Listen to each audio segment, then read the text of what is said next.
தென்னாடுடைய சிவனே போற்றி, எந்நாட்டவர்க்கும் இறைவா போற்றி. அனைத்து தமிழ் உள்ளங்களுக்கும் கனிவான வணக்கங்கள். நாம் இந்த பதிவில் பெயர்ச்சியாகும் செவ்வாய் பகவானால் ராசிக்காரர்களுக்கு ஏற்படும் சுப மற்றும் அசுப பலன்கள் என்ன என்பதனையும், அசுப பலன்கள் ஏற்படுமாயின் ராசிக்காரர்கள் செய்ய வேண்டிய பரிகாரங்கள் என்னென்ன, வழிபட வேண்டிய தெய்வம் யார் என்பதனை பற்றியும் விரிவாக காண்போம்.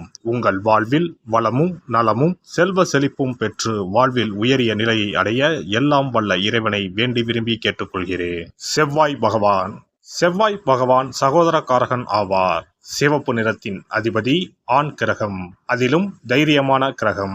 செவ்வாய் துடிப்பானவர், இளமையானவர், இள ரத்தம், வீரமான கோபமான இளைஞனை போன்றவர்.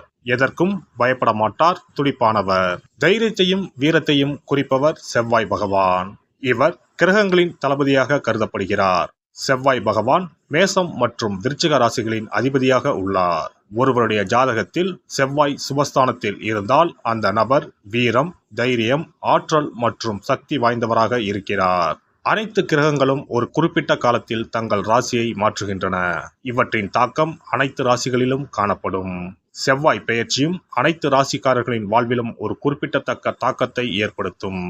இந்த வருடம் ஜூன் 1ஆம் தேதி சனிக்கிழமை அன்று செவ்வாய் பகவான் தனது சொந்த ராசியான மேசத்தில் பெயர்ச்சியாக உள்ளார். செவ்வாய் கிரகத்தின் இந்த பெயர்ச்சியானது மாலை 3:39 நடைபெறும்.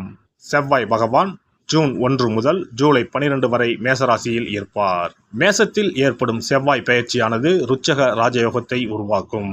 இதனால் சில ராசிக்காரர்களுக்கு அற்புதமான நற்பலன்கள் கிடைக்கும்.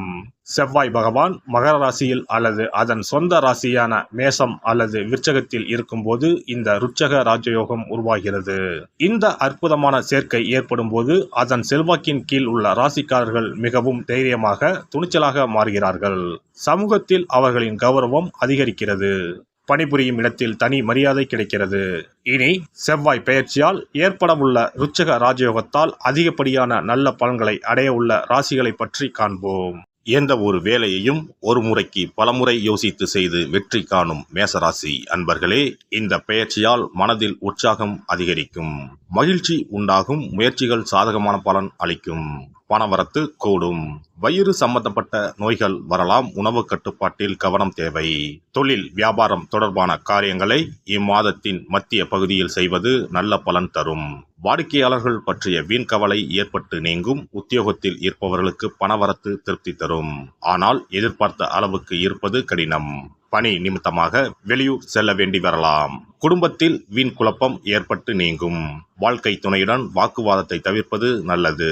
பிள்ளைகள் நீங்கள் சொல்வதை கேட்டு நடக்கவில்லை என்ற எண்ணம் ஏற்பட்டு நீங்கும். வழக்குகளில் சாதகமான நிலை காணப்படும். பெண்களை பொறுத்தவரை முயற்சிகள் சாதகமான பலன் தரும். பணவரத்து இருக்கும். உடல் ஆரோக்கியத்தில் மட்டும் கவனம் தேவை. கலைத்துறையினருக்கு மனதில் திடீர் குழப்பம் ஏற்பட்டு நீங்கும். வாகனங்களில் செல்லும் போதும் வெளியூர்களுக்கு செல்லும் போதும் கூடுதல் கவனம் தேவை. முன்கோபம் அதிகம் ஏற்படும். அதனால் வீண் தகராறு ஏற்படலாம். நிதானமாக செயல்படுவது நல்லது. அரசியல் துறையினர் வளர்ச்சி பெற மிகவும் கவனமாக இருப்பது நல்லது. செலவை குறைப்பதன் மூலம் பணத்தட்டுப்பாடு குறையலாம். பேச்சில் கடுமையை காட்டாமல் இருப்பது நன்மை தரும். மேலிடத்தின் மூலம் மனம் மகிழும்படியான சூழ்நிலை உருவாகும். நண்பர்கள் உறவினர்களுடன் கவனமாக பேசி பழகுவது நல்லது. மாணவர்களுக்கு கூடுதல் மதிப்பெண் பெற எடுக்கும் முயற்சிகள் யாவும் வெற்றி பெறும். வீண் கவலையை தவிர்ப்பது நல்லது. நட்சத்திர பலன்கள். அஸ்வினி நட்சத்திரம். அடுத்தவர் ஆலோசனையை கேட்டாலும் முடிவில் சொந்த அறிவில் செயல்படுவீர்கள். வீண் கவலை ஏற்பட்டு நீங்கும். செலவுகள் அதிகரிக்கும். இடமாற்றம் ஏற்படும். எடுத்த காரியத்தை செய்து முடிப்பதில் தாமதம் ஏற்படலாம். பரணி நட்சத்திரம். அடுத்தவருக்கு உதவ போய் வீண் பிரச்சனையில் சிக்கிக்கொள்ள நேரலாம். கவனமாக இருப்பது நல்லது. புதிய நட்புகள் உண்டாகலாம். தொழில் வியாபாரத்தில் போட்டிகளை சந்திக்க வேண்டியிருக்கும். கார்த்திகை 1ஆம் பாதம். வியாபாரம் தொடர்பான அலைச்சலும் புதிய ஆர்டர் பற்றிய கவலையும் ஏற்படும். உத்தியோகத்தில் இருப்பவர்கள் சக ஊழியர்களுடன் அனுசரித்து செல்வது நல்லது. பணவரத்து திருப்தி தரும். குடும்பத்தில் நீண்ட நாட்களாக இருக்கும் பிரச்சனைகள் தீரும். முருகப்பெருமானுக்கு அரளிப்பூ அர்ப்பணித்து அர்ச்சனை செய்து வணங்க எல்லா கஷ்டங்களும் நீங்கி மன அமைதி உண்டாகும். நவ கிரகங்களில் சூரியனுக்கு அடுத்தபடியாக செயல் ஆற்றல் உள்ள கிரகம் செவ்வாய். ஆளுமை திறன், ஆற்றல், வீரம், அதிகாரம் செய்தல், வளைந்து கொடுக்காத தன்மை, தர்மம், நீதி, நேர்மை, நியாயம் போன்ற அம்சங்கள் கொண்ட கிரகம் செவ்வாய். செவ்வாய் பலமாக இருந்து நல்ல ஆதிபத்தியம் பெற்று அவரது தசை நடக்குமானால் சகோதர சகோதரிகள் மூலம் பெரும் அனுகூலம் ஏற்படும். பெரிய பதவிகளில் உள்ளவர்கள், தொழில் அதிபர்களின் தொடர்பு கிடைத்து அதன் மூலம் முன்னேற்றம் உண்டாகும். பலமற்ற ஆதிபத்தியம் பெற்று தசை நடக்குமானால் கீழே விழுவதும் அடிபடவும் நேரிடும்.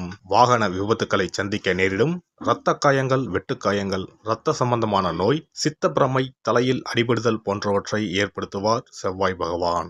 வீண் வழக்குகள், சண்டை சச்சரவுகள், மறைமுக நேர்முக எதிரிகள், பொருள் களவு போகுதல், செய்தொழில் வியாபாரத்தில் திடீரென்று பெருத்த நஷ்டம், அரசாங்க கெடுபிடி, பதவி இறக்கம், மறைந்து வாழும் சூழ்நிலை என்று பலவகை இன்னல்களை உருவாக்குவார். செவ்வாய் முதலான தோஷங்கள் அனைத்தும் நீங்க அவரின் அருளை முழுவதும் பெற செவ்வாய்க்குரிய அதிதேவதையான முருகனை வழிபடுவதும், கோதுமை ரொட்டி, வெள்ளை எள் கலந்த இனிப்பு பலகாரங்கள், துவரை போன்றவற்றை ஏழைகளுக்கு தானம் கொடுப்பதும் நல்லது.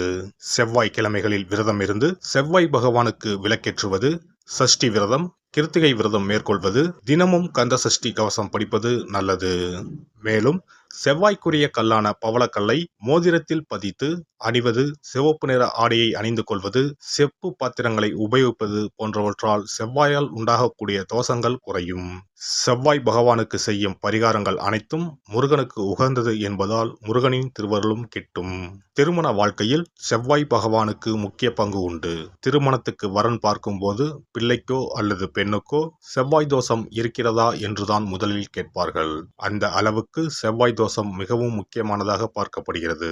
ஒருவரின் ஜனன ஜாதகத்தில் லக்னம், சந்திரன், சுக்கிரன் ஆகியோருக்கும் செவ்வாய் இருக்கும் இடத்துக்கும் உள்ள தொடர்பை கொண்டுதான் செவ்வாய் தோஷம் ஒருவரின் ஜாதகத்தில் எந்த அளவுக்கு வலிமையாக இருக்கிறது என்பதை கணிக்க முடியும். செவ்வாய் தோஷம் இருக்கிறது என்றால் நம்பிக்கையோடு மிக எளிய பரிகாரங்களை செய்வதன் மூலம் தோஷ நிவர்த்தி பெறலாம். செவ்வாய் தோஷம் என்பது திருமண தடையை ஏற்படுத்துவது மட்டுமல்லாமல் மேலும் பல இடையூறுகளையும் ஏற்படுத்தும். எனவே செவ்வாய் பகவானை செவ்வாய் தோறும் செவ்வாய் ஹோரையில் வழிபடுவதும், செவ்வாய்க்குரிய கடவுளான முருகப்பெருமானை 9 நெய் தீபம் ஏற்றி வழிபடுவதும் செவ்வாய் தோஷத்தினால் ஏற்படக்கூடிய அசுப பலன்களின் தாக்கத்தை பெரிதும் குறைக்கும் என்பது ஐதீகம். செவ்வாய் தோஷம் ஒருவருக்கு இருந்து ஒருவருக்கு இல்லை என்றால் திருமணம் செய்யக்கூடாது என்பது சாஸ்திரம். இருவருக்கும் இந்த தோஷம் இருந்தால் திருமணம் செய்து வைக்கலாம் என்று சிலர் சொல்வார்கள். ஆனால் பொதுவாக தோஷம் ஒருவருக்கு இருந்தாலும் சரி அல்லது இருவருக்குமே இருந்தாலும் சரி, தக்க ஜோதிடர்களை ஆலோசித்து முறைப்படி பரிகாரங்கள் செய்வதுதான் சரி.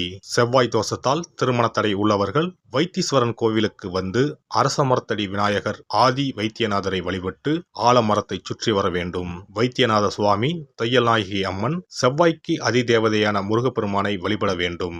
சன்னதியில் உள்ள செவ்வாய் பகவானுக்கு சிகப்பு வஸ்திரம் சாத்தி அபிஷேகம் செய்து பரிகாரம் செய்ய தடைகள் நீங்கும். இந்த வீடியோ பதிவு உங்களுக்கு பிடித்திருந்தால் லைக் பண்ணுங்க, கமெண்ட் பண்ணுங்க, ஷேர் பண்ணுங்க, மறக்காம சப்ஸ்கிரைப் பண்ணுங்க, பக்கத்துல இருக்கிற பெல் பட்டனை கிளிக் பண்ணுங்க. நன்றி, வணக்கம். ஓம் நமச்சிவாய. சிவாய நம.